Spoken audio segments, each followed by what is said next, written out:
Hi guys, hi third graders, welcome back to our read aloud about James and the Giant Peach.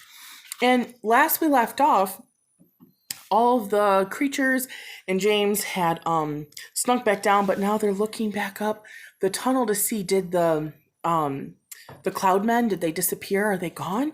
And James was calling out, "It's all clear to me." So chapter 28. One by one, the travelers came out again onto the top of the peach and gazed carefully around.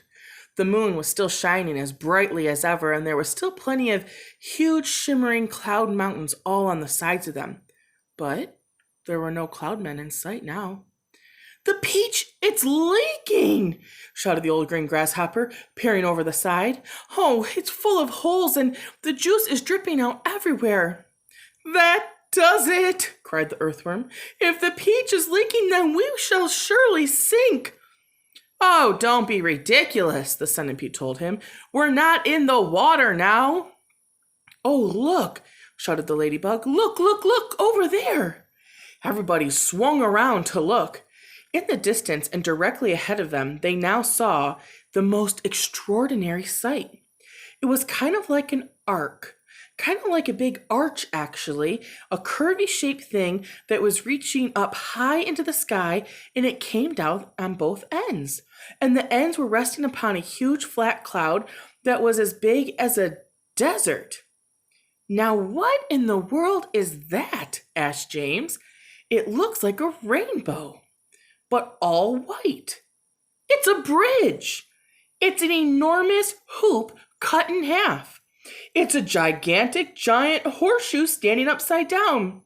"Stop me if I'm wrong," murmured the centipede, going now white in the face. "But might those not be cloud men climbing all over it?" There was a dreadful silence. The peach was floating closer and closer. "They are cloud men! There were hundreds of them, thousands, millions." "I don't want to hear about it," shrieked the poor blind earthworm. "I'd rather be at the end of a fish hook used as bait than come up against those terrible creatures again." "I'd rather be fried alive and eaten by a Mexican," wailed the old green grasshopper. "Please be quiet," whispered James. "It's our only hope." They crouched very still on the top of the peach, staring at the cloudmen. The whole surface of the cloud was literally swarming with them, and there were hundreds more above them, climbing about this huge, giant arc. "But what is that thing?" whispered the ladybug. "And what are they doing?" "I don't care what they're doing to it," the centipede said, scuttling over to the tunnel entrance. "I am staying up here, or I am not staying up here. Goodbye." But the rest of them, they were too frightened or too hypnotized by the whole affair to even move. "Do you know what?" James whispered. "What?" they all said. "What?" The enormous thing that was hanging, they seemed to be painting it. They had pots of paint and big brushes. "Look!" And he was quite right. The travelers were now close enough to see what was exactly what the cloudmen were doing. They all had huge brushes in their hands, and they were splashing paint onto the great curvy part in this frenzy of speed, so fast, in fact, that in a few minutes, it was a glorious red, blue, green, yellow, and purple color. "It's a rainbow," everyone said at once. "They're making a rainbow! Isn't it beautiful? Just look at the colors." "Centipede!" they shouted. "You must come up here and see this at once." They were so taken back by the beauty and the brilliance of the rainbow that they had forgotten to keep their voices low any longer. The centipede poked his head out cautiously out of the tunnel entrance. "Well, well, well," he said. "I've always wondered how those things were made. But why all the ropes? What are they doing with all those ropes?" "Good heavens! They're pushing it off the cloud," cried James. "There it goes." They were lowering this rainbow down to earth by ropes. "I'll tell you something else," the centipede said sharply. "If I'm not greatly mistaken, we are going to be bumping right into this rainbow." Bless my soul, he is right, said the old green grasshopper. The rainbow was now dangling in the air below the cloud. The peach was also now below the level of the cloud, but was heading directly towards the rainbow, traveling faster than ever. We are lost, Miss Spider cried, wiggling her feet again. The end, it's come. I can't stand it, wailed the earthworm. Tell me what's happening. We're going to miss it, shouted the ladybug. No, we're not. Yes, we are. Yes, yes, no. Oh, my heavens. Hold on, everybody, James called out. And suddenly, there was a tremendous thud as the peach went crashing into the top part of the rainbow. This was followed by an awful splintering noise as the enormous rainbow snapped right across the middle and became two separate pieces.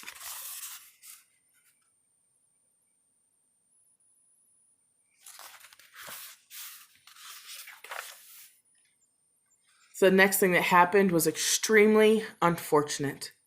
The ropes that the Cloudmen had been using to lower the rainbow got tangled up with the silk strings that were holding the peach to the seagulls. The peach was trapped. Panic broke out among the travelers and James Henry Trotter. They were glancing up quickly, and they saw the faces of thousands of furious cloudmen peering down at him over the edge of the cloud. The faces had almost no shape at all because the long white hairs that covered them, they were covering their noses. There was no mouths, no ears, no chins. Only now the eyes were visible in each face, and two small little black eyes were looking through the hairs. Then came the most frightening thing of all. One cloud man, huge hairy creature who must have been 14 feet tall, suddenly stood up and made a tremendous leap off the side of the cloud, trying to get one of the silk strings above the peach. James and his friends saw him go flying through the air above him, with his arms outstretched in front of him, reaching for the nearest string. They saw him grab it and cling to it with his hands and legs, and then, very, very slowly, hand over hand, he began to climb down the string. Mercy, help, save us, cried the ladybug. He's coming down to eat us, wailed the old green grasshopper. Jump overboard. Then eat the earthworm first, shouted the centipede. It's no good eating me, I'm just full of bones. Centipede, cried James. Quickly, bite through the string, the one he's coming down on. The centipede rushed over to the stem of the peach and took the silk string between his teeth and bit through it with one snap of his jaw. Immediately, far above them, the single had been seen and flying up and left the flock, leaving a trail.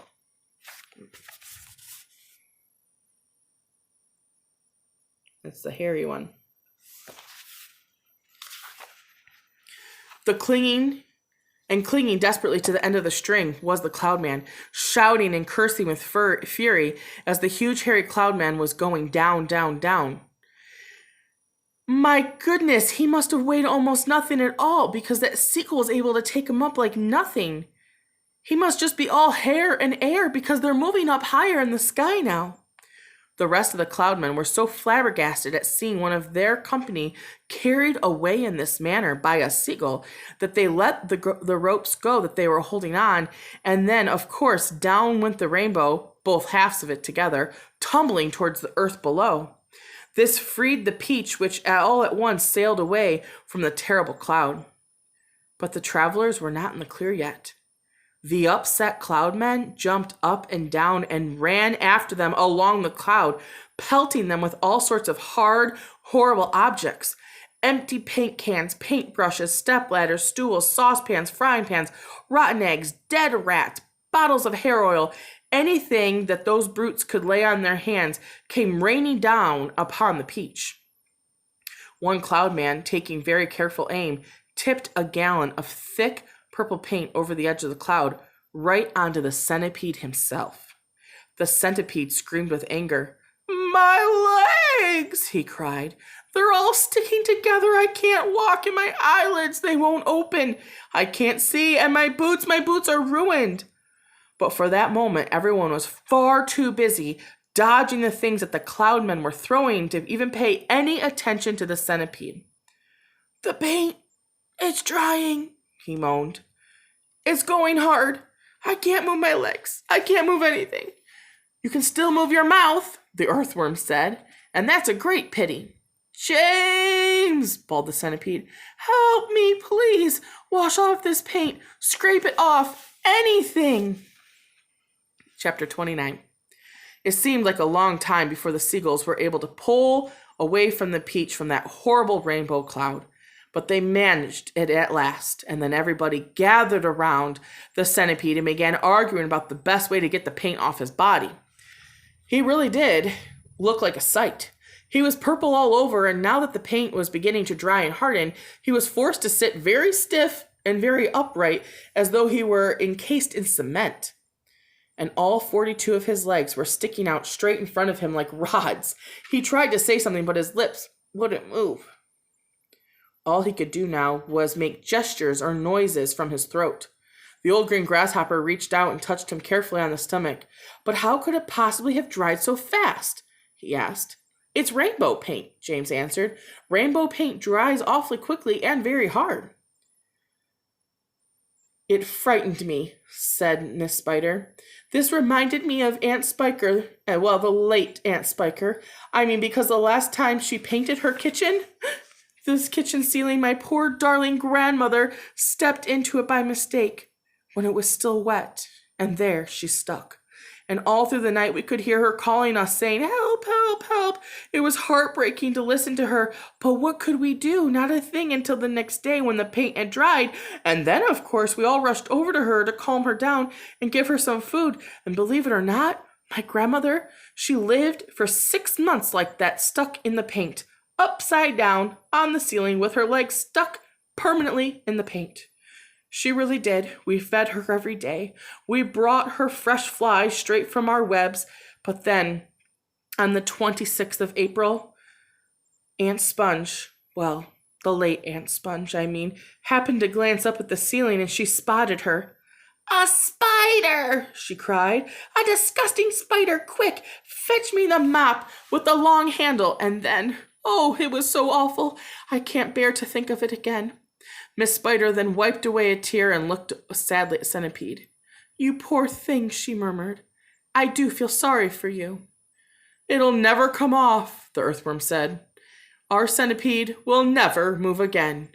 He will turn into a statue, and we shall be able to paint him and put him in the middle of the lawn with a bird bath on the top of his head." He started to grin. "Well, we could try peeling him away like a banana," the old green grasshopper suggested. "Or we could rub him with sandpaper," said the ladybug. Now, if he could just stick out his tongue," the earthworm said, smiling a little, perhaps for the first time in his life. "If he just stuck it out really far, then we could all catch a hold of it and start pulling. And if we pulled hard enough, we could turn him inside out, and he could have new skin."